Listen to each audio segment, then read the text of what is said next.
ஆயிரத்தில் ஒருவன் படத்தில் இந்த செக்மெண்ட்டை நீங்கள் பார்த்துருப்பீங்கன்னு நினைக்கிறேன். இந்த இடத்துல சோழ மன்னன் இருக்கிற திசையை நோக்கி அந்த நபர் சோழ பதாதையன்னு சொல்லிட்டு தன்னை தானே இந்த இடத்துல செல்வராகவன் ஒரு உண்மை வரலாறையும் சேர்த்து சொல்லியிருக்காரு. சோழர் காலத்துல வேலைக்கார படைன்னு ஒரு படை இருந்திருக்கு. அந்த படையோட வேலை என்னன்னா ராஜாக்களை காப்பாத்துறது தான்.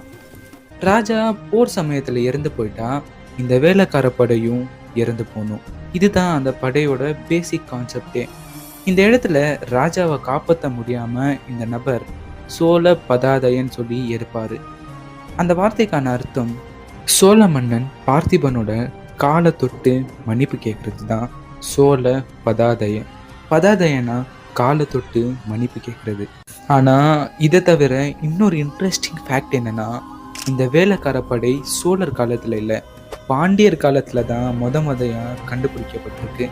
அது அப்படியே தழுவிதான் இந்த சோழர்களும் வேலைக்கார படையை வச்சு